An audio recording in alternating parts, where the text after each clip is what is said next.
Alright, so let's just get started. Thank you everyone for coming to this session. It's really a pleasure to have all of you here, and of course to have Abigail Parrish with us. Well, Stephanie is going to chair this session, but I will be starting this session by reading my acknowledgement of country.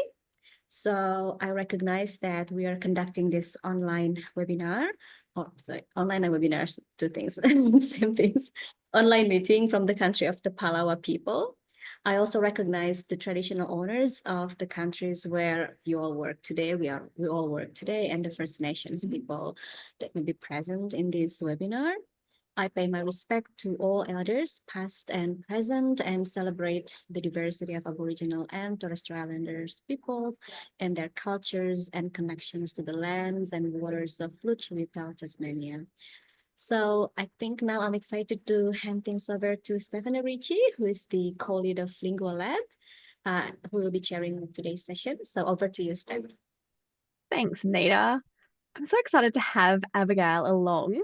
So I met Abigail at the recent conference in November, which Robin, I know you were popping in and out of as well, and some other people in the room might also have been there, but the Combined Allah International Conference. And I've cited Abigail's work before, and so it's wonderful to have Abigail come on to my talk and then introduce herself at lunchtime, and we had a good chat, and our research interests align really closely. So it's absolutely wonderful to have Abigail come and talk in depth about her research now, and really lovely to see you again, but in the online space this time. So I'll just read Abigail's bio. Abigail is a former modern foreign languages teacher in schools in England.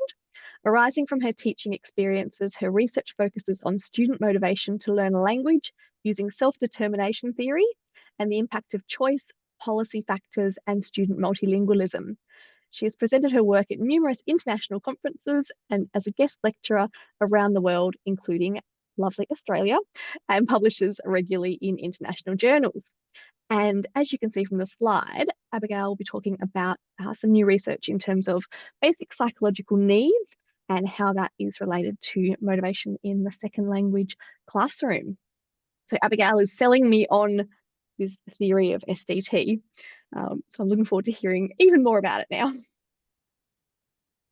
Lovely, thank you. Just checking, Steph, how long do you want me to actually talk for? Because I could go for hours, but you know, probably shouldn't. That's an excellent question. And I was going to say, did you want people to sort of ask questions in between, or like sort of have questions at the end? I'm kind of easy either way on that. You know, I'm quite happy to, you know, kind of discuss things as we go along, if that's kind of suitable. Yeah, whatever works, I guess. So yeah, if people want to like use the raise hand function, or just if you can't find the raise hand function, just jump in at a good time. But normally, I think and Andy and Nita, you'll have to correct me if I'm wrong. Normally about an hour, and then we kind of have a half hour extra for any follow-up discussion or things like that. That's kind of they're both nodding at me. Yep. Okay. This is our first one of the year, I think. Okay. Am I right? Yeah, because the year is flying by. And as we were saying, we've worked this out nicely with the time difference. So we waited for daylight savings in both our countries to kick in, and that made it a little nicer at either end. So here we are at the end of April, which is a bit crazy. Yeah. But I will be quiet, and I'll throw to you, Abigail. Okay, thank you. Yeah, it's lovely to be here. Yes, and as Steph kind of alluded to, this is, you know, what I'm going to talk about, or the data I'm going to talk about today is kind of brand new. So there's bits that we'll get to that I'll kind of say to you, I'm not sure yet what kind of my next steps are and things with it. So it'd be interesting to hear if any of it kind of strikes a chord with any of you. I think we might have some teachers here as well as some academics. Is that right? Yeah. So there's, you know, some people who can kind of think about this in a classroom setting as well, which should be useful and interesting. Usually I have two screens, but at the moment I've only got one. So I've got the little thing with everybody's faces is kind of over the top. So hopefully I can see what I need to see at the right times. So this is me. I did my degree in, it's called Modern European Studies. It was basically languages and history, which led me to teacher training, which we do as a kind of follow-up to a degree. So it's a one-year course called a PGCE. And then I became a languages teacher in schools, and we call the school subject MFL, Modern Foreign Languages. And while I was doing that, I did an MA, and the MA led me to a PhD, which I did full-time with a little bit of teaching kind of in there as well.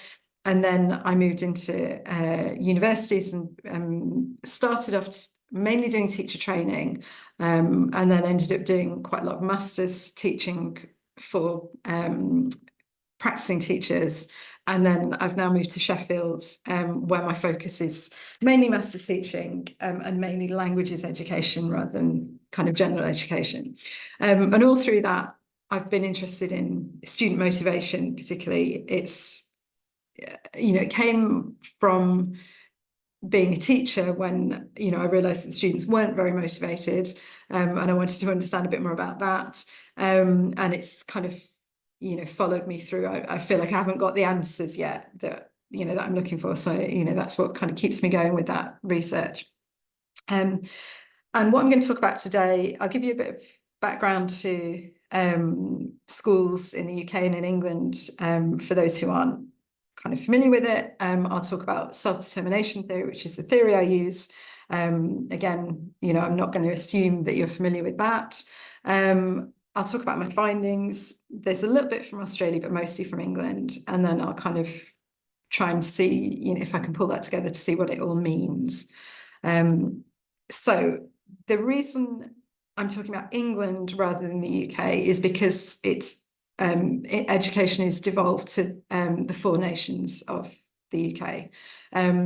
So, I've always worked in England, and that's where my research is, and in England it's a bit complicated, and I'll show you that on the next slide, but generally speaking, MFL languages in schools is compulsory between the ages of 7 and 14, and then it becomes optional.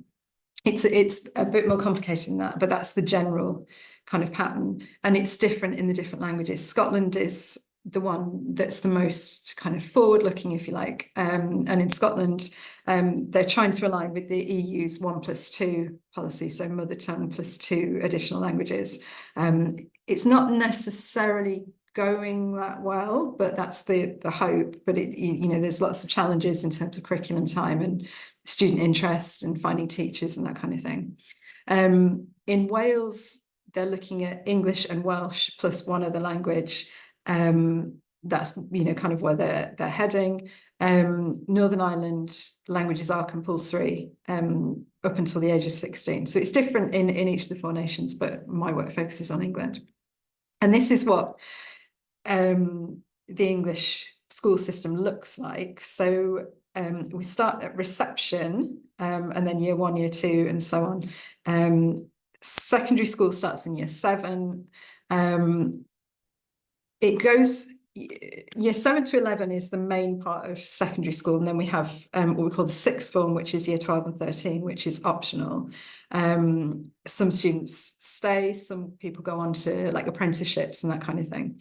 And I'm only really interested in secondary schools, and we have this weird optional thing where it is optional at a kind of policy level after the age of 14, so after year 9, but some schools make it compulsory, and some schools make it compulsory for some students and not others. So it's a little bit tricky. Sometimes they make those decisions based on attainment because of some other policy that looks at attainment in certain subjects. So it gets a bit messy, which is quite challenging when you're trying to collect data, because the questions that you ask, you have to try and unpick that in the questions, and it's not always that easy to do. primary school, there is compulsory language learning in the second part of primary school, which we call Key Stage 2. But it's quite patchy because the government haven't really supported it well enough in terms of teachers. So the only time really where it's definitely compulsory and you have a proper teacher for sure is between the ages of 11 and 14. So years 7 to 9, which I think is not hugely dissimilar to Australia, although I think that varies by state. But yeah, it's a bit complex, kind of how it all pans out, and the numbers of students taking it as well. So this is what the exam entry data looks like. So you can see there's one line for each language, and then the total in that dotted line at the top. And you can see that there was quite a sharp decline here in 2004, which was when policy changed to make it optional. Before that, it had been compulsory to take a language. And then this wiggly bit here is a policy change as well, to do with how schools were measured on which students or how many students took certain subjects. So yeah, French at the top has been everything's always followed the pattern of French, really, and as French has declined, so the whole thing has declined. Spanish is the success story in terms of numbers, but you can see it's still quite a low number, but they are at least increasing. And German is a mess because essentially parents started saying, oh, actually Spanish would be great, we want to go on holiday to Spain, wouldn't it be useful if the kids could order the beers and whatever else? So parents started pushing for Spanish, and they also got in their heads that it was easier. And so schools started to listen to that and say, okay, well, if that's what people want, we'll switch. And so German declined, and Spanish took over, which I don't speak Spanish, but I feel like because it's so related to French, that just means that lots of schools are offering one type of language. And if you don't feel like you get on with a Romance language, then you're kind of stuck. Whereas if there was a Germanic language as well, you had two different kinds of options. But that's where it is. And the green at the bottom is other languages. So anything that's not those three is included in that, and you can see that that's very low. It's fairly consistent because most people taking those languages are heritage speakers. So usually they're taking the exam but not studying the language, which became tricky in COVID because exams were cancelled, and so essentially those students got kind of disapplied because the teachers were making judgments based on coursework, and there was no coursework because they hadn't been in class. So that became really tricky, but it's a fairly consistent pattern. And some schools are teaching other things. There's a little bit of Chinese, tiny bit of Japanese, Italian, Russian, Urdu, Arabic, but in very isolated cases, really. It's not common, and it doesn't always last in those schools. It kind of depends on teachers and on demand. So that's where we are, which feels like it's kind of a bad picture, but I don't think it's as bad as in Australia. So from what I can gather, picture on Australia is more complicated with the different types of courses, different types of exams that you can take, and numbers aren't very high. So we're none of us are doing that great, I think. So that's the kind of background in terms of what's happening out there in schools, and the reason I'm interested in all this stuff then is because my classroom experience showed me that students weren't motivated, and I wanted to look into that. I didn't know how at the start. I didn't know how to look into motivation. I found self-determination theory, and that provided a really good framework for looking at what I wanted to do, because it didn't rely on the students understanding why they wanted to do a language. So it wasn't about like an ideal version of themselves that spoke a different language. And I felt like they didn't have that. So this suited me, and I'll kind of show the kind of things that we use to measure it. So that's how I landed on that theory. And the work that had been done in the UK previously didn't really use a theory. When, you know, there'd been a little kind of period of time when there was quite a lot of motivation work, but it wasn't very theorized. So I felt like I was starting from scratch in terms of choosing a framework to use. And when I say in my classroom experience, these are some of the comments that I've got through my data collection that kind of, I think, show you what I mean. But again, it's quite similar to the pattern in Australia, I think. This student, this is copied and pasted from how they wrote it. This student said, the international language is English. Why do I need it? Meaning another language. When I'm not off to a country where they do not speak a language I do not know. You should not learn other languages because everyone should learn English, which is nice. This one in capital letters, they're boring and we shouldn't have to do them. Everyone should speak English. Again, everyone should speak English. And this is my favorite. I'm happy speaking my language. Why would I want to learn another? I really feel like there's something interesting in levels of literacy in English and attitudes to other languages. But I feel like if I were to look into that, I'd end up in quite a tricky space thinking about people's values, and end up being a kind of socioeconomic study that might be a bit tricky, but there does seem to be something there. So anyway, this was the kind of background that I was finding. So that's kind of how I came to want to look into this.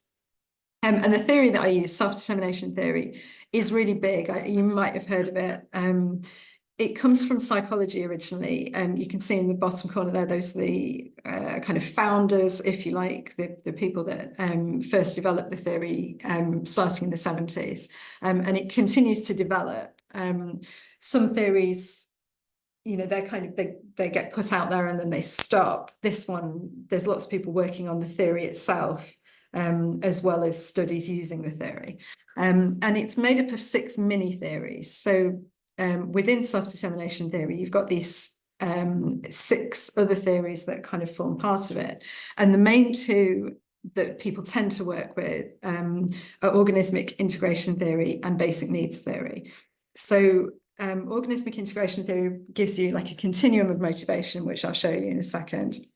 And then we'll come on to basic needs theory, which is where my new data comes from.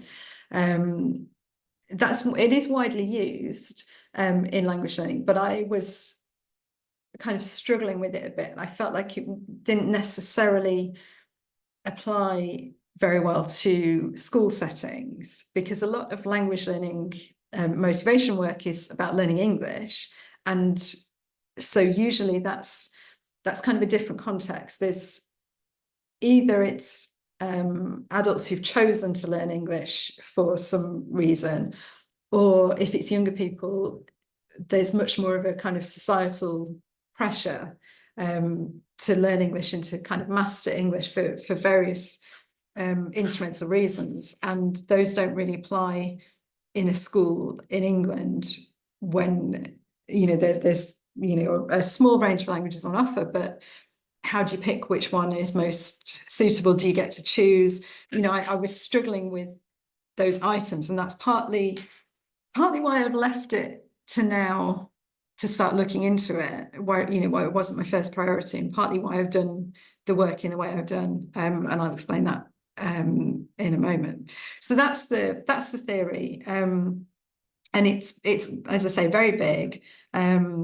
It really is a theory of motivation and kind of wellness, well-being. So it's about thriving as a human being in various ways. As I say, it comes from psychology, but it's used now all over the place. It's used in education and language learning, but it's also used in business and sports and parenting and healthcare, and all different areas, because it's not specific. So it's not saying, you know, what kind of do you see yourself developing in this way in this field? It's saying, well, what about the activity that you're undertaking? How do you feel about that part of learning whatever you're learning, or doing whatever you're doing? And that appealed to me for the context that I was working in. So it's a big theory. It's got many books and papers and what have you that come from it. That book in the middle is kind of probably where it started, but there's, you know, loads of stuff, and you can see it on the self-determination theory website. You can see a huge repository of all different papers. Yeah, and there's, you know, lots of work going on all the time in the theory, and it also gives you questionnaires that you can use, which is what I have done. So I've taken questionnaires from the theory that are already developed and used a lot to, you know, to do most of my work. So I mentioned the continuum motivation, and these are some of the items that were used to kind of plot motivation on that continuum. So you can probably see ones there that you think are more and less motivating, or that represent being more and less motivated. It's interesting. If I do, I won't do it now because we'll end up in a bit of chaos, I think, with the online thing. But if you do it in a room, I do get different answers about what people think might be the most motivating. But it usually, well, it does look like this. So I don't know, I don't see the point is, you know, representing being amotivated, so the least motivated that you can be.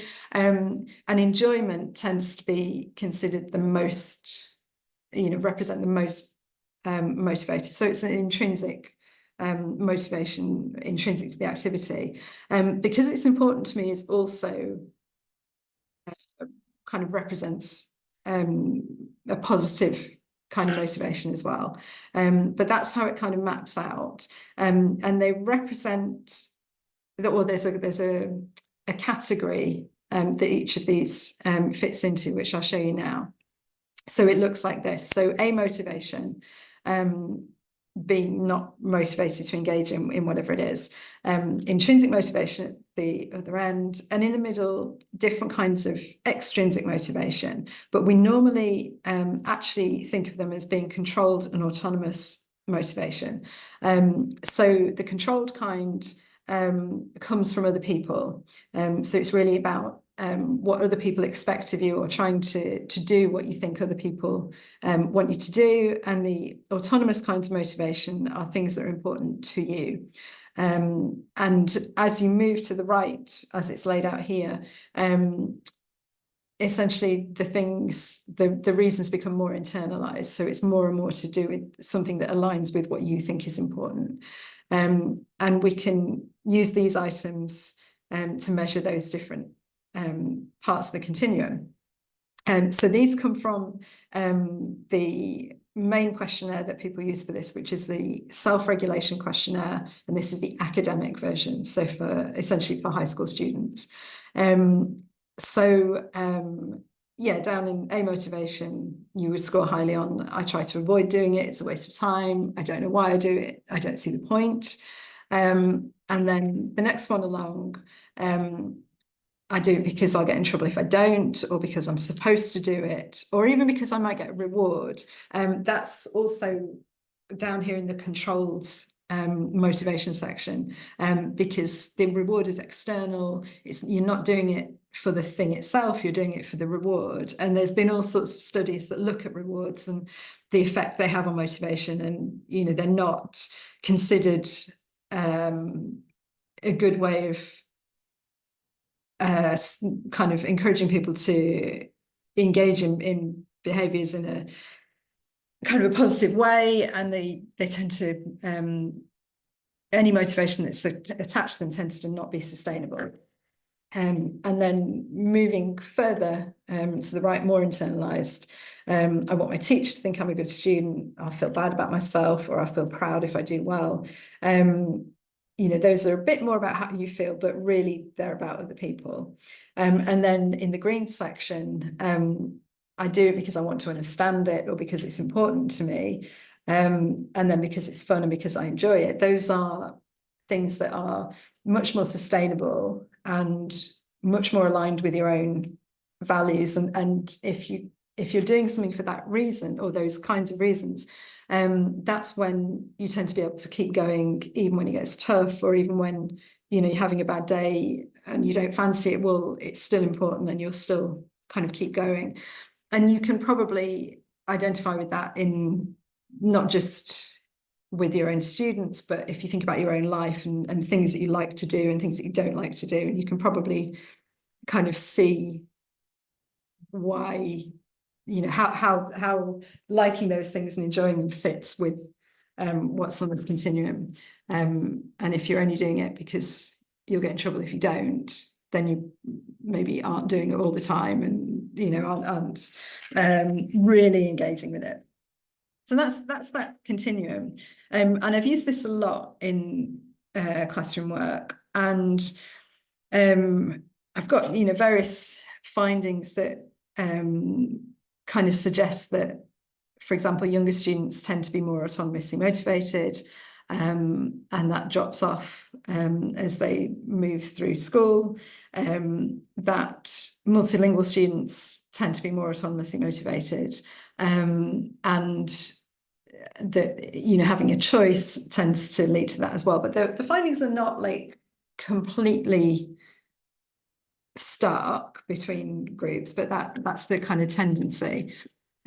So yeah, the study I've done more recently included this, but I was mainly interested in the basic needs section, which is this. So there are three basic psychological needs according to the theory, and they do keep trying to see if there are any others and not finding them.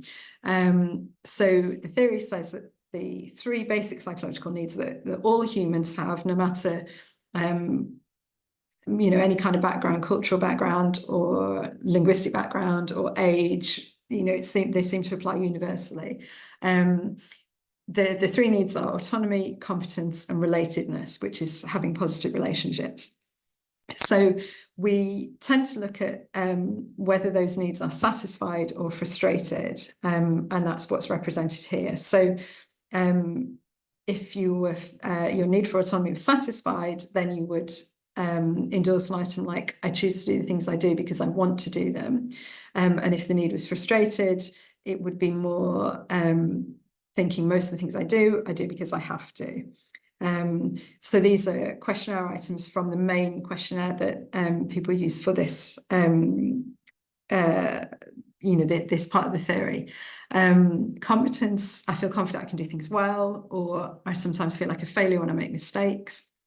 I can't see it properly. I feel like the people who I like also like me. I feel like the people who are important to me are unkind to me. So those are the items there. Now, I don't think, this is partly where I've come from in doing the study in the way I have. I'm not super happy with those items. I'm not sure feeling like a failure when I make mistakes necessarily represents that competence, the need for competence is frustrated. And I don't see how you could feel if you're a school student that you choose to do the things you do in your lessons because you want to do them, because I don't think that's how school works. But this questionnaire is, this version of the questionnaire is used for school students.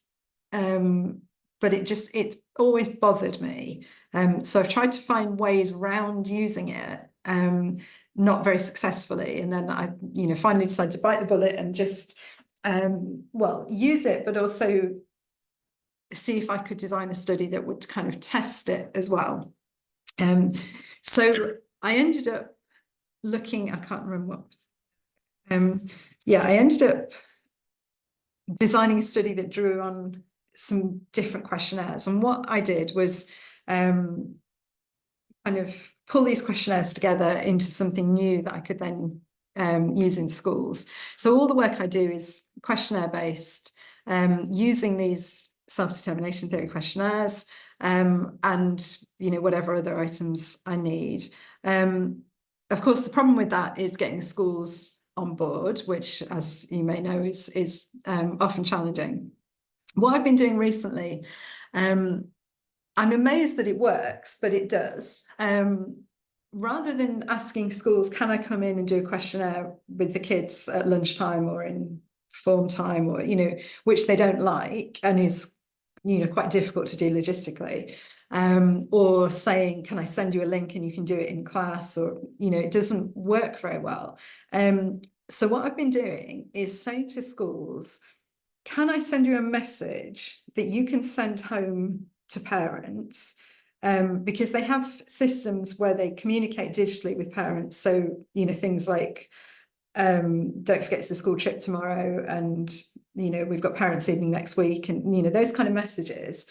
Can I send you a message that you can put out using that system that will go into all the parents' phones with a little bit of information about the questionnaire and the link?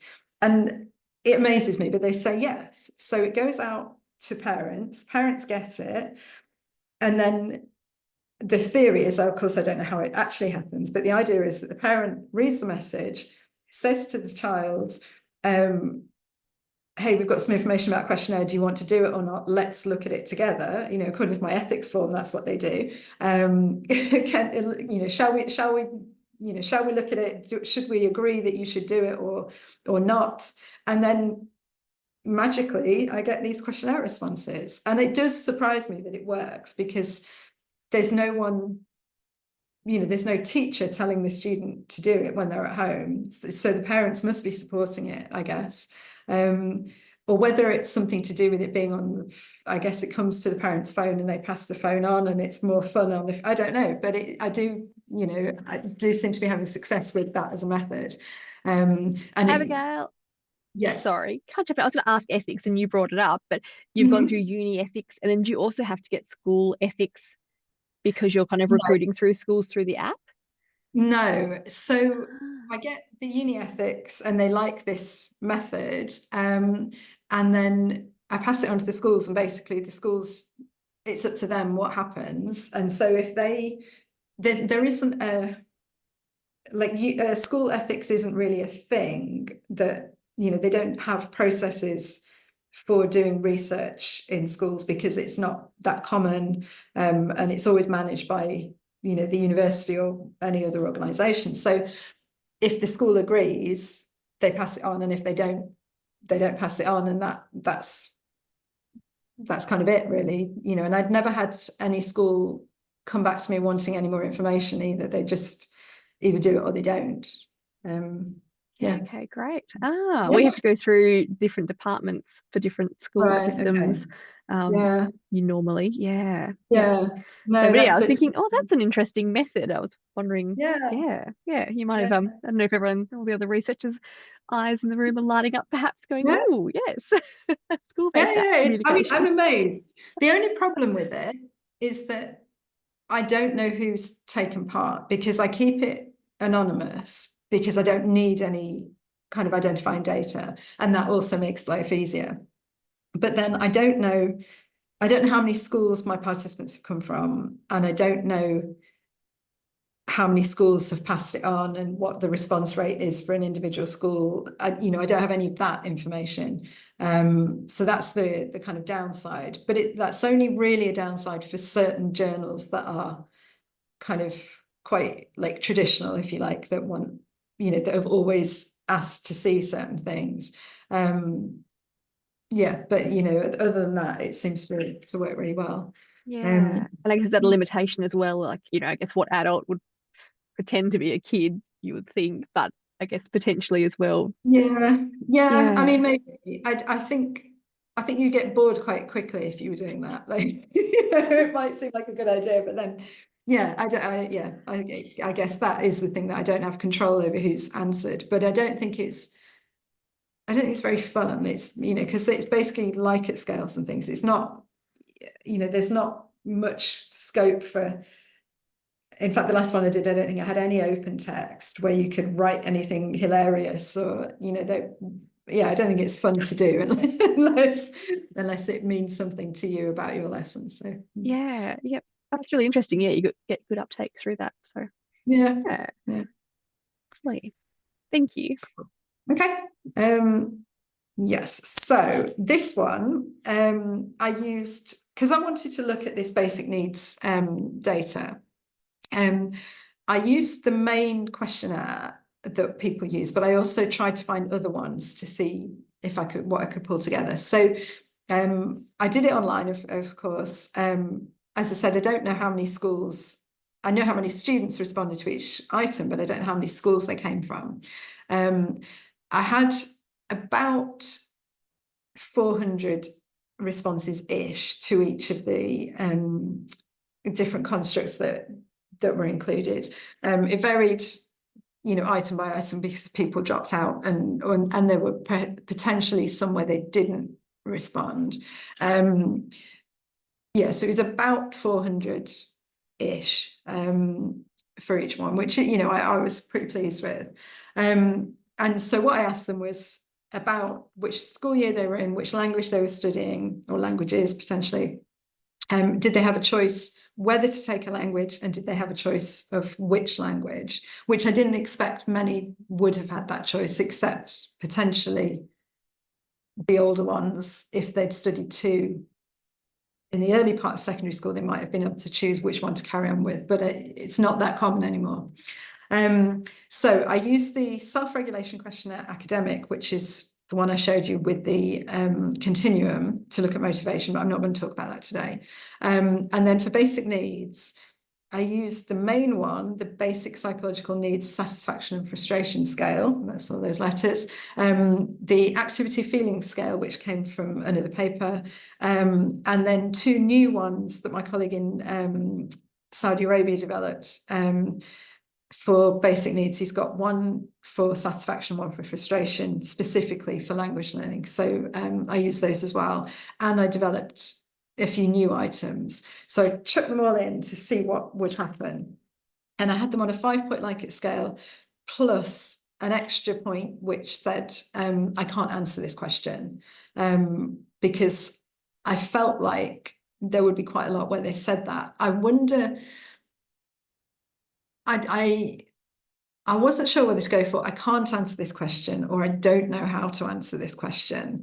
In the end, I went for can't. I'm not sure if that was the right decision or not, but that's what I did.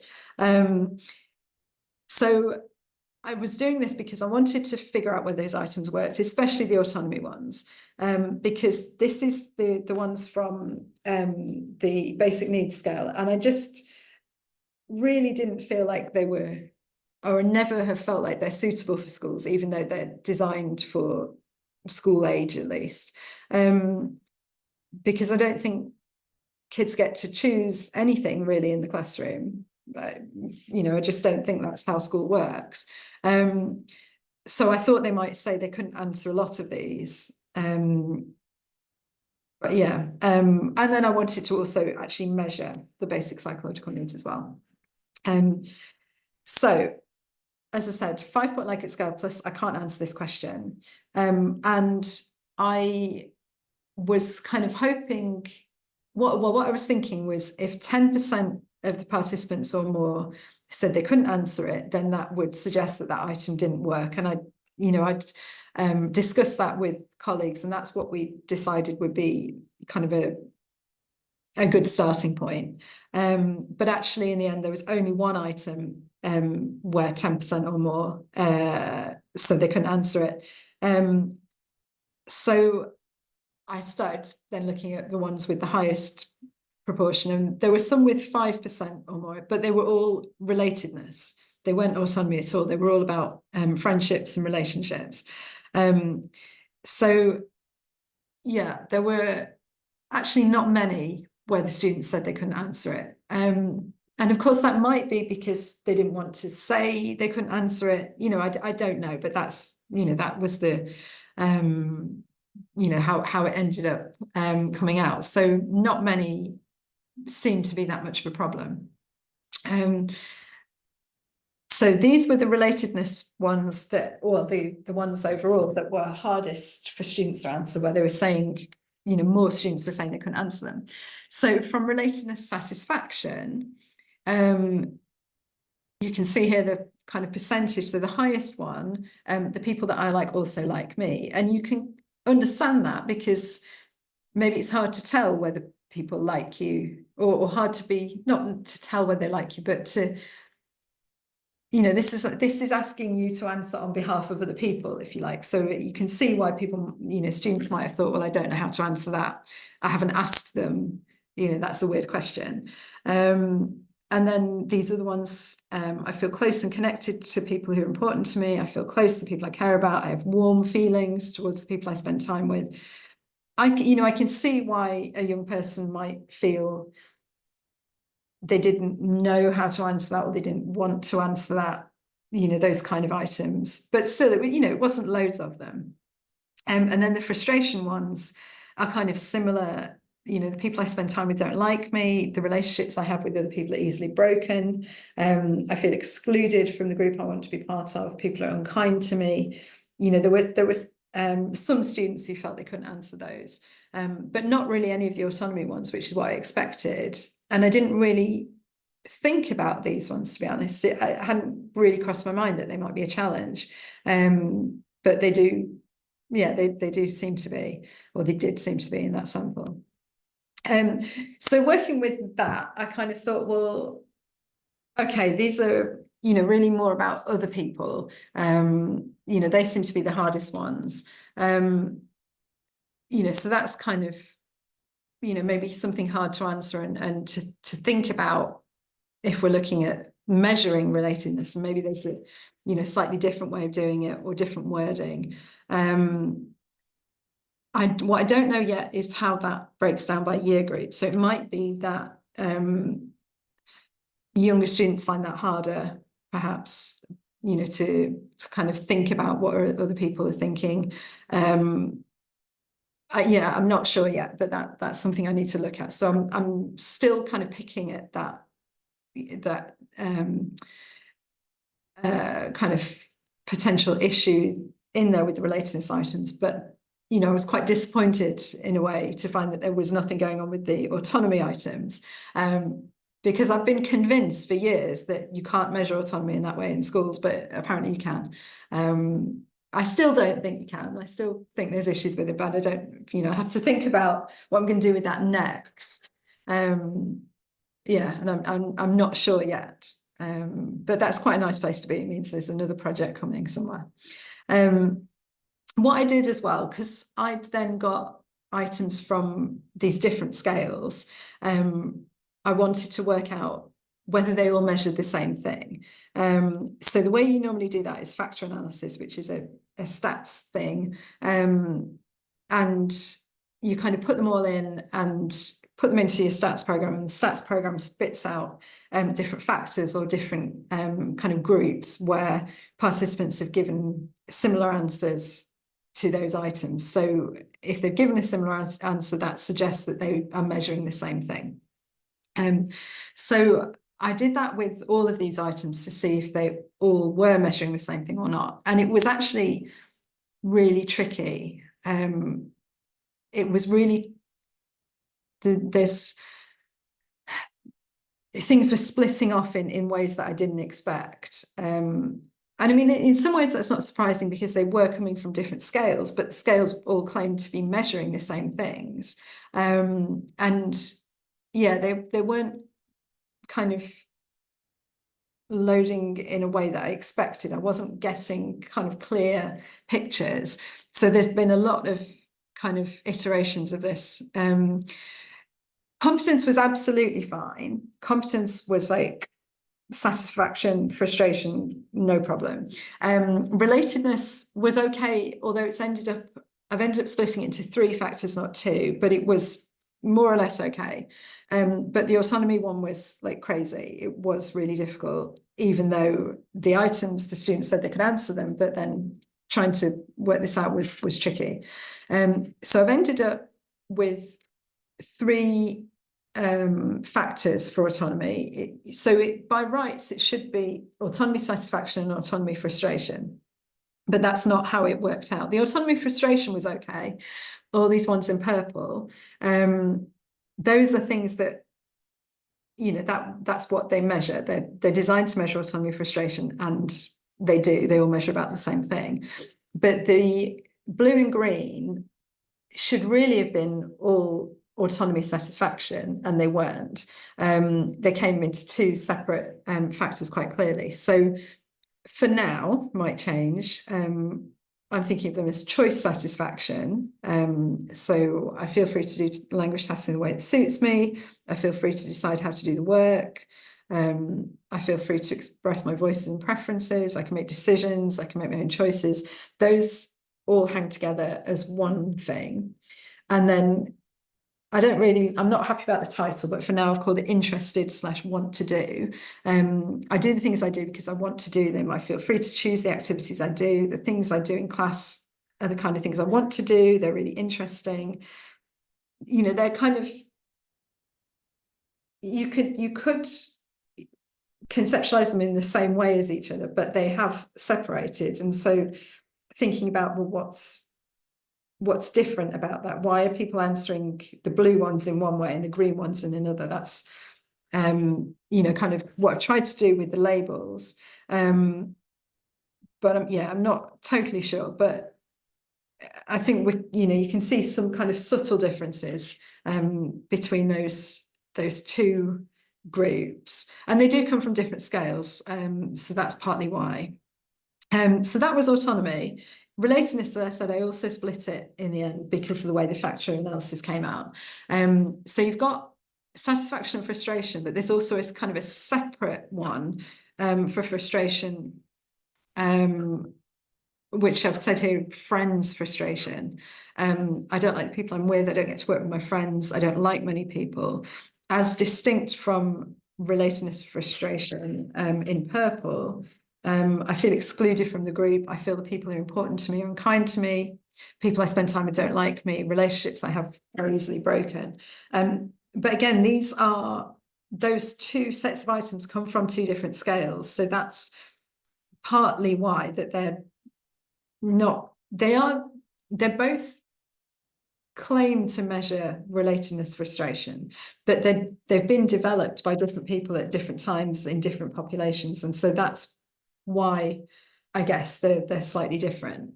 And then relatedness satisfaction is, you know, kind of what we would expect. There were a few items that I put into the questionnaire that dropped out in the factor analysis that just didn't seem to measure what they were supposed to at all. But then the competence one was fine.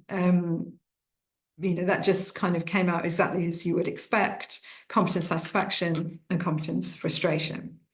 So once I'd done this and I'd landed on a structure that I was broadly happy with, I then created mean scores for each one. So a mean score for competence satisfaction, a mean score for competence frustration, and so on. And then I've used that to then look at how these things vary according to school year and language studied and that kind of thing. And yeah, so there's, you know, various things that kind of come out of that. The first thing to look at was the mean scores for those different items overall. And relatedness frustration was the lowest, relatedness satisfaction was the highest. You know, so perhaps easiest to measure, except those were the ones where more students said they couldn't measure that, couldn't answer them. So, you know, I don't know necessarily why that might be, but you can see there the mean score, and then the standard deviation on the right is just the amount that the data varies. Yeah, so that, you know, that came out of those. That's not super interesting. What is more interesting, I think, is whether various things affect scores on these different items. So when I was looking at whether you got to choose whether or not to take a language, which of course is not all the students, definitely this is not the younger students. Basically, did it matter? No. There really wasn't any, there weren't any significant differences except on this one scale that you can see on the right. And it was lower for those who didn't have a choice, which is not particularly revolutionary, that if you didn't get a choice, you feel a bit frustrated that you didn't get a choice. So nothing super exciting came out of that. Does it matter which language you're studying? No, shockingly. Again, I don't think that's a kind of shocking result. The only thing that was different was this friends frustration construct, and scores on that were higher for French than they were for those studying Spanish. I don't know why that might be. I mean, it's a significant difference. It's not necessarily actually super meaningful. I haven't got an explanation for that. And so I don't know how kind of noteworthy it is, but that was the only difference that came out at all. Does it matter whether you had a choice of which language? No, not at all. There was nothing that came out of that. So essentially, I've done this big study and I'm not, at this point, I'm not really finding anything particularly interesting, which is a shame. But it did matter which school year you were in. So here, actually, there were loads of differences. So let me just move my little thing. Yeah, we had loads of differences according to year. So competence satisfaction was significantly higher in year 7 compared to year 9. The one choice satisfaction was higher in year 7 and 9 and year 7 compared to year 10. So we've got that. We've got autonomy frustration, which was higher in year 8 and year 9 than in year 7. So flip that the other way around. Autonomy frustration was lower in year 7. So for the youngest students or the new students in the school, they felt that less. Relatedness satisfaction was higher in year 7 than in year 8, and relatedness frustration was lower. It was a bit weird to me, but friend frustration was higher in year 8 compared to year 7 or year 11.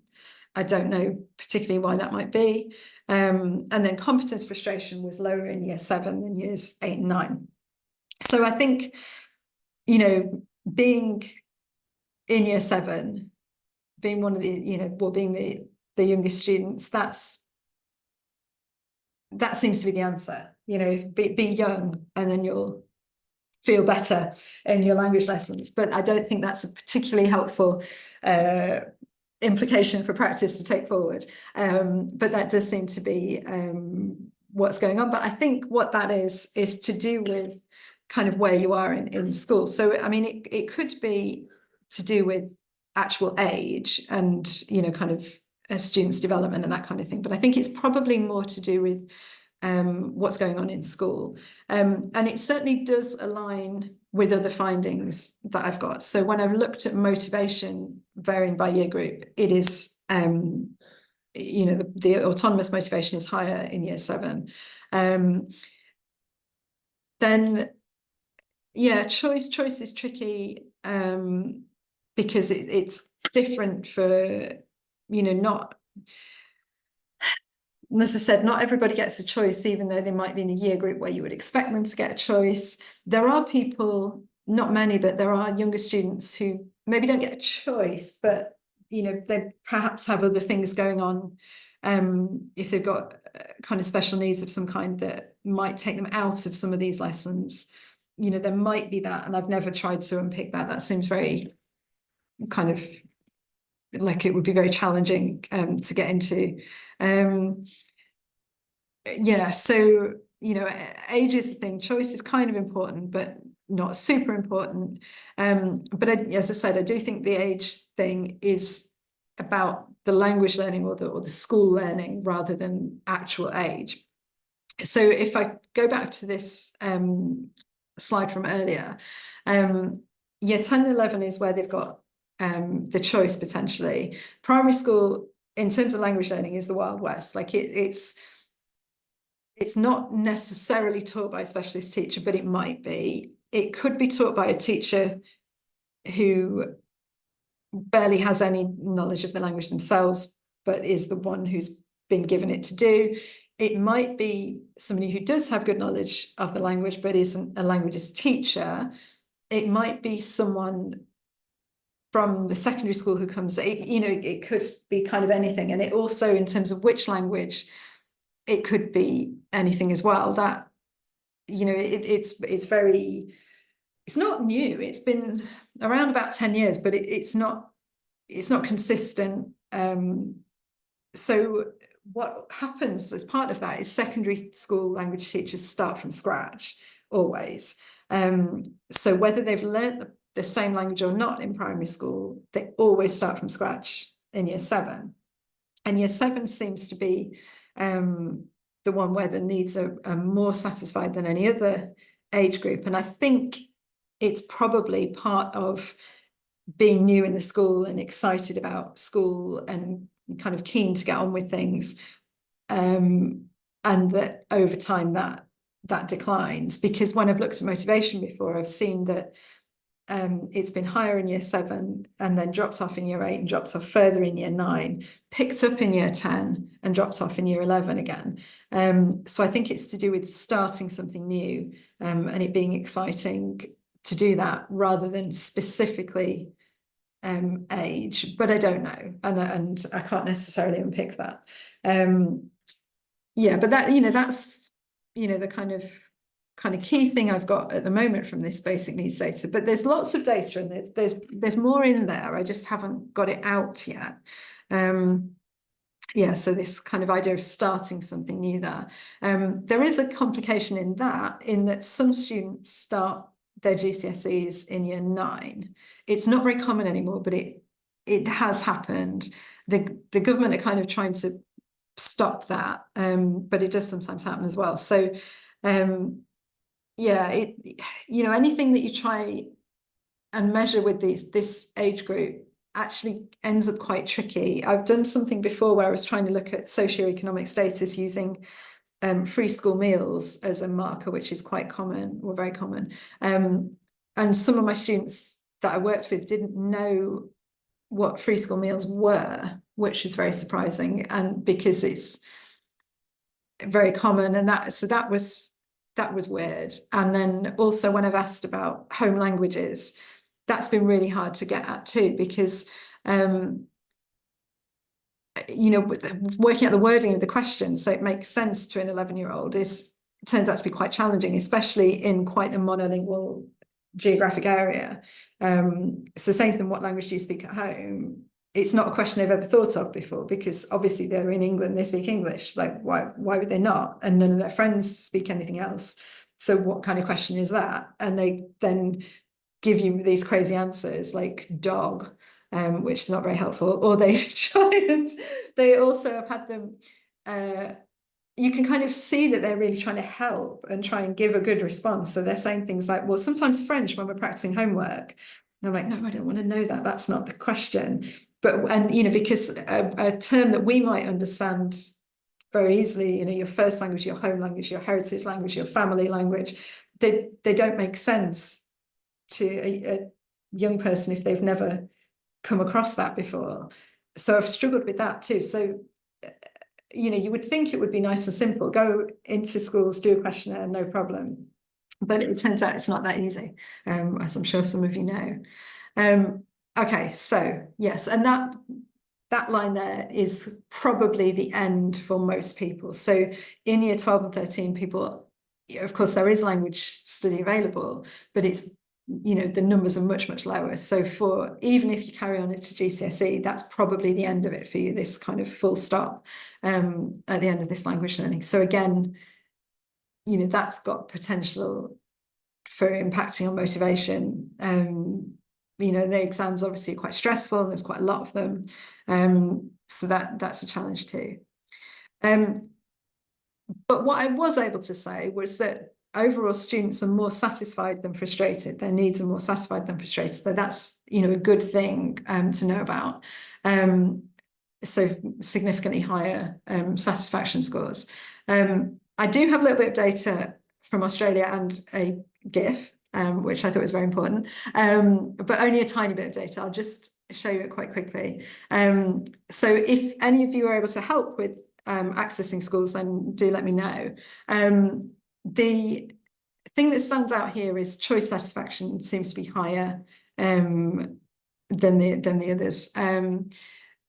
And this is the kind of descriptive, but you can see here I've only got a very small number of students that have answered these, 16 or 18. So it's not really enough to do anything particularly interesting with. But they did come out in a different order. The highest and lowest means were different here. The main thing that I can say that's different between the two data sets was the amount of languages that students were learning in Australia. So many of the students that I worked with, many of the 18 students, were learning multiple languages. And I think there's like a carousel system that often happens, isn't there, where they do a certain kind of cycle through certain ones.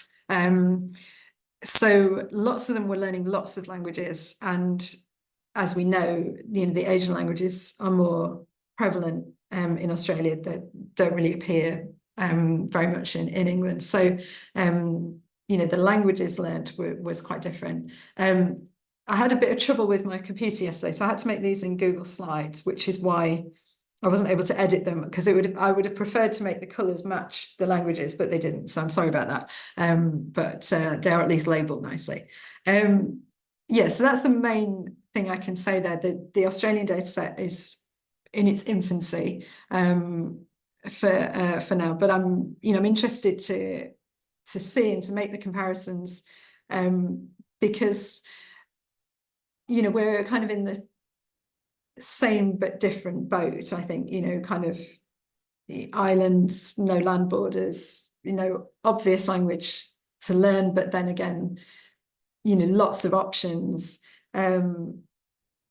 Obviously in Australia you've then got the I won't say complication, but that probably isn't an appropriate term, but all the Aboriginal languages that are there, the Indigenous languages that are available, is an extra layer, let's say, of where does that fit in the choices that people have, and we don't have that. So there's kind of similarities and differences that I think would be interesting to look at. Yeah, but I haven't got enough data to do that meaningfully yet. Okay, I won't go through this, but I'll send the slides, and this is included in the slides, just some kind of bits and pieces from the literature with some references thinking about ways that we can support those different needs. I will just whiz through them here and get to my last slide, which is quite nice. So a kind of takeaway, those previous slides will be there if you want to look through them. But in terms of what teachers can do, hopefully getting students to feel autonomous, to feel competent, to feel that they have good relationships, that's important. So, those are things that teachers can support, but they of course come from the student as well. This is not about teachers aren't doing enough or need to change practice necessarily. It's just things to kind of think about, and the literature has lots of bits and pieces about that. Where are we now? Outside the library, London's campus.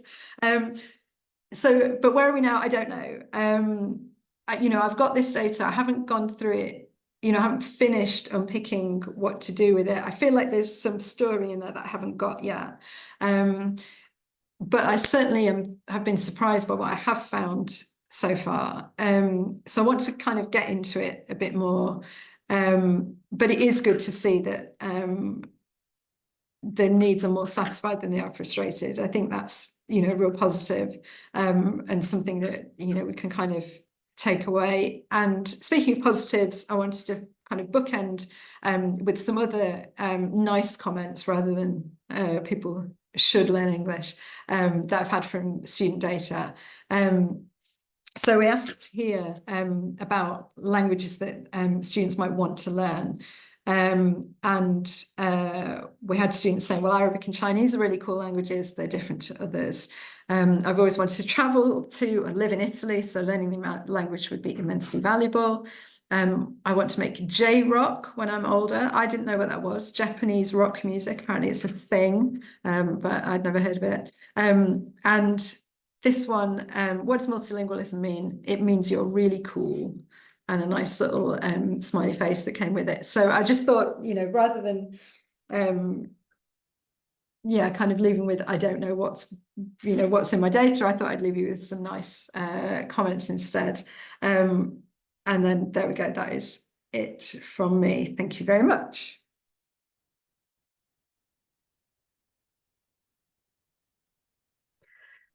Thank you. I love when students decide to like reply in capitals, either like in the kind of the negative of like it's boring, or like I really wanted to do a language. And It's you're really like, fun. good job. Yeah, working with teenagers is great. Yeah. All right, I'll open it straight up to people in the room. Are there any questions for Abigail? And either feel free to put a hand up or just jump in. But Robin, I can see a physical hand. Two things, Abigail. Thank you. It's very long and very complex, but really helpful. First one is I'm wondering if one of the factors might be the socioeconomic schools, which I know you said you couldn't identify where the data comes from. So whether perhaps putting some sort of boundary around that in your data set. Yeah, maybe. Yeah. I, as you say, I don't know. But it's just, I suppose if you're writing it up, you might put that somewhere in a, I don't know, because there's vastly different, isn't there, views of language learning. And the other one I just wanted to share is I've just finished some research in a series of preschools where I use self-determination theory. And I found it really, really helpful because it's about, for little kids, these are 3 and 4-year-olds, it's about wanting to do it rather than having to do it.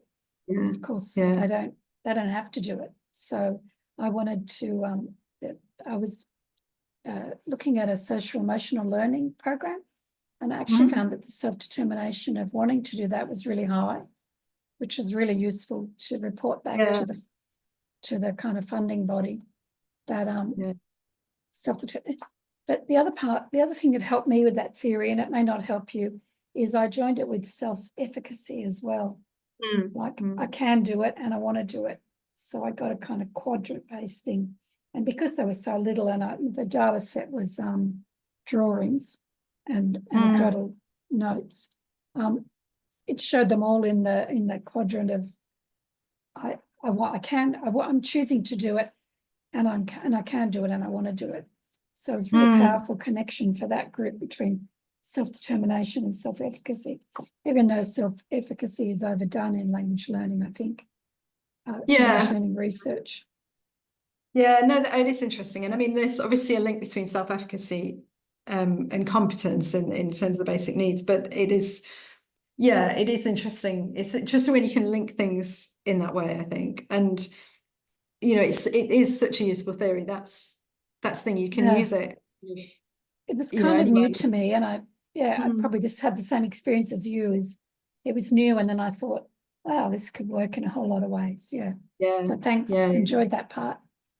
Good. Thank you. Thanks. Yeah, thank you. You explained the theory really well. I didn't realize it had these subparts to it, so I didn't realize it was so big. It's huge. And I'll let you into a secret, it's a cult. I always feel like it's a cult. Once you're in it, you kind of love it. And you kind of people, I know so many people, and that's all we do. We like, I feel like I don't mind what my research is as long as it's got self-determination in theory in there somewhere. And if you go to the self-determination theory conferences, which are every 3 years, next one's in Switzerland, which would be nice, then you of course see the same people, and there's certain people that, the founders of the theory, but some other people as well who are kind of like these rock stars, and everyone wants to talk to them and go and, get their book signed, and it's a cult. But I'm not allowed to say that. I was told by a colleague at Australian Catholic University that I shouldn't talk about it being a cult, but it is one. Robin's giving thumbs up to the cult and to Switzerland too, I think. Yeah. You should. You might see Robin there. Can I go for a sec, Abigail, just to help your really cool tables of Australia and UK. The Australian Federation of Modern Language Teachers have just released a series of documents. They're available online. They're shaping papers in 3 reports that give more wide data for you. And some of the data I don't even know how they have got hold of, particularly from Tasmania, but there are some really useful and interesting graphic organisers. I don't know if you've seen them. No, I haven't. That's really useful. Thank you. Yeah, so just go to their main Australian Federation of Language Teachers page and you'll find them in their resources section. Another question for you as well. I think in Tasmania for a long time, because I've worked in that sort of 6-7 transition, there was a lot of data about a dip that would happen for our students when they move from primary to secondary. Is that something that you see in the UK as well? I think for our year 7s. Sorry? A dip Oh, sorry.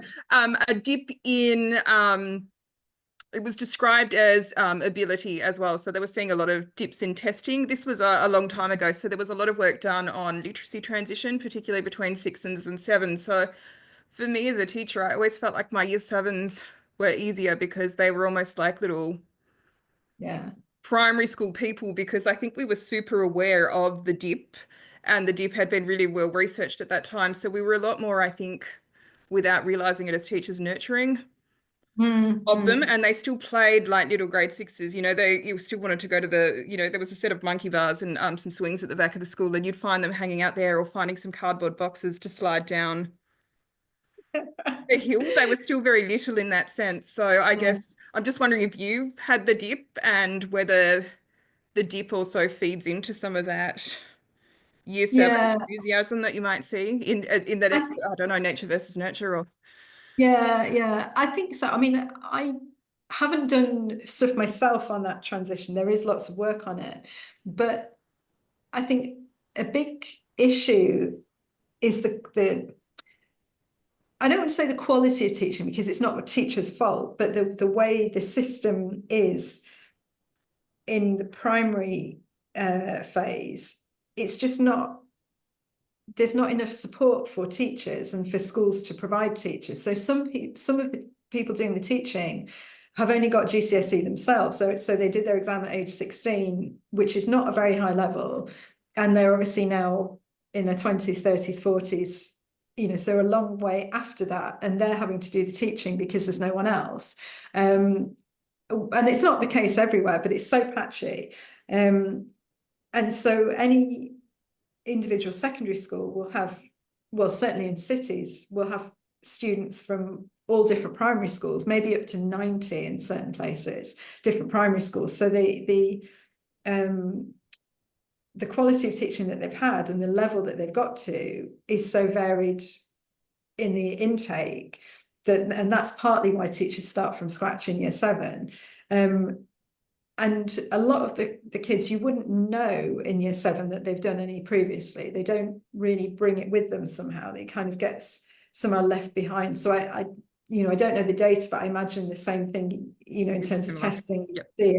I think partly previously, at least, that's been because primary school teachers haven't necessarily been well equipped to assess the levels either. So when they have passed information on, it doesn't necessarily match what the secondary school teachers are saying or are seeing, sorry. So what the primary school teachers are saying doesn't match what the secondary school teachers are seeing sometimes because they're not experienced enough in kind of assessing the levels as well. So it's definitely a problem. The transition is a problem. And it's a really tricky time, I think. And what we do about it and how it's resolved, I don't know.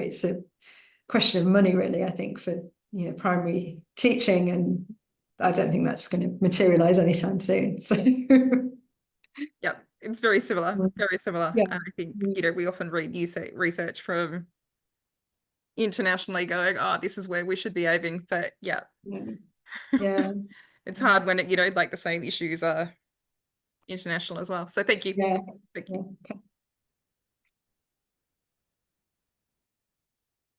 Thanks, Anita. Anyone else want to ask a question or jump in? Questions, comments, thoughts, feelings?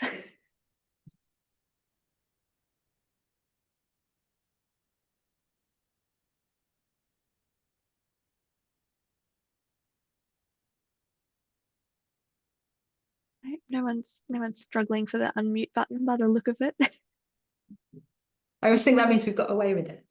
No one's got lots of credit. I'd wondered, I didn't realise, yeah, that grade 7, they all just start from scratch. Yeah, because you know, as Anita's just said, we have that problem of that can be a motivational issue here, because some students have done it and others haven't, and yet they all start from scratch. The ones who know some things already go, oh, I'm really bored, and they get turned off. So it's really tricky. Yeah, I mean, it's partly because they might have done different languages in primary school, as well as having different kind of quality of teaching. And it seems to be that secondary school teachers don't necessarily trust the, you know, kind of what's been done. And often it really isn't much in primary school. It's not really very well kind of regulated. And, you know, so often it's things like animals and colours and numbers, and then animals again, and then colours again. You know, it's not necessarily anything even at a sentence level, really. So it kind of has to be done. But I don't think, I'm thinking back to my experiences as a teacher. I didn't get the feeling that students felt bored by it, or that they were having to repeat stuff. It did seem like they felt they were doing something new. But you know, I'm not sure. I don't have kind of proper data on that. Yeah. Can I ask why you don't collect any kind of demographic data, or even like just the school name? So even as a student still anonymous? Yeah, is that sort of an ethics thing? Yeah, I mean, it's probably, it might not be necessary, but I worry that our ethics, I don't know how it's done in Australia, but ours is not really an ethics board. It goes to probably 3 individual reviewers, and they have slightly different takes on things. And some reviewers might not, you know, might have an issue with that. Some wouldn't, but you know, I kind of don't want to create a problem for myself at that point with people saying, you don't even need this data, why are you collecting it? Which may not materialize, but I worry about that. But I also worry that schools will feel they're being checked up on. So if the school can be identified, that they might think, well, we're not getting into this then, because you're going to be able to say students at this school feel this way. And you know, and I don't want it to become a kind of recruitment problem. Yeah, but it might be, I mean, there you know, and like where I work in Sheffield is very multilingual as a city, but of course that varies by area of the city. But where I live and where I have collected data previously is very monolingual. That wider area there, you know, there's hardly any diversity at all. And, you know, so students are going to respond differently in those circumstances and have different experiences and what have you. And you know, I do miss something by not asking about that. And that, you know, it might be something to do to ask which city you live in or which county you live in, or, you know, but I haven't done that at this stage. Yeah, I know from colleagues in other countries that they can kind of collect any data they like like that. And I guess, you know, there's nothing exactly stopping me collecting it. I just worry that it's going to create barriers. Yeah, but it's not necessarily ideal not to have it. I think that I feel like there's always something you wish you'd asked. I've had journals as well say, well, where's the data on gender? And I'm like, well, why does it matter? Like, why do you need that data? But they're like, well, we just do. That's just what we ask for. And I don't think that's relevant, so I don't collect it. But sometimes it causes a problem that you haven't. And there's always something, and there's always something you wish you collected. There's always something you think, oh, you know, I haven't done that the ideal way yet. I want to keep working on that. I feel like I'm going to think that forever. I don't think I'm ever going to come up with the optimum data collection instrument. Yeah, yeah. I love those open-ended questions. So then you can sort of ask, you know, why did you say that, or can you do get some explain really good such and data such? points. Yeah, yeah. Then you make it optional so your survey's not too tedious, and then it doesn't get answered. So I just did a really quick little unit survey in my teaching, actually, sort of a check-in to vote for a time for the webinar, trying to get, you know, more people able to come and give them autonomy, make it feel like they had choice, and along with a couple of other questions. And yeah, you know, out of 300 students, 9 did the check-in survey, and none of them chose to explain one of the answers about something. I'm like, never mind. That's fine. Not with them all. Yeah. But it's good. It's always nice to check in, and yeah, even that, the good old quant data, does give us those little insights. So yeah, thank you so much for sharing, you know, new data with us, and I'm really excited to see where you're going with it as well. Me too. Yeah, as you kind of keep unpicking and working it out. So a really a good overview of self-determination theory and the basic psychological needs aspect of that. And then really nice to just get that comparison with England. And I love that you've added a little slide in there of the stone rhinoceros, which Robin would be very familiar with, being on the Inverness campus. And yeah, there's some thank yous in the chat, and a few people sort of saying they had to leave a bit earlier. Yeah, no problem. Yeah. Great. Any final, did anything else anyone prompted? Last call. Mel? I just wondered how you got into schools. Is it through the university? I think I missed the very beginning of it. Yeah, no, not really through the university. Well, a little bit. I've got some contacts of my own, and you know, as a teacher in high school. Yeah. And we did send it out, if I remember rightly, through our teacher training program. They used their contacts as well. Okay. Yeah, so kind of a bit of everything, really. I don't have like a really good registry of contacts at the moment, which is kind of a shame. But you know, so yeah, some that were my contacts, some that were our teacher training people, their contacts, and I asked people to pass it on, you know, if they felt able to. I can't remember with this one if I sent it out another way as well. I can't remember. And in Australia, I had one contact which I used, and then that, you know, I didn't really pursue it at that point. I've kind of left it. So that's something I want to pick up, because I would like more of that data. I just haven't kind of, you know, picked it up yet. Yeah, a bit of everything. Yeah, okay. Yeah, I just when you go to the schools, like, what do you offer back to the principal? Do you give a breakdown of the data for this? But you don't, because you don't measure it by the school, do you? No, exactly. Not really anything. I think sometimes I've done it where I've said, you know, I can do a workshop if you want, and they never have asked for it. You know, and I've never gone back to them, but they've never said to me, you know, what about the workshop then? Because we've got pretty average the well-being and the school survey that they do through DSEP. the language is beyond most of the kids. I don't think, yeah. Anyway, I'm guessing, but I don't think it will be very accurate. Whereas that language in yours was really simple and good. You've spent a lot of time working on that. Yeah, it was good. Really. Yeah. Thanks. I mean, it's not all my wording. A lot of it comes from other surveys, but they do tend to be pretty accessible on an individual level. But then you do end up with a lot of them. Overall, it is a lot to read, and that does worry me sometimes. I would break it up for the lower kids. Yeah. You'd do 10 questions at a time over a couple of days.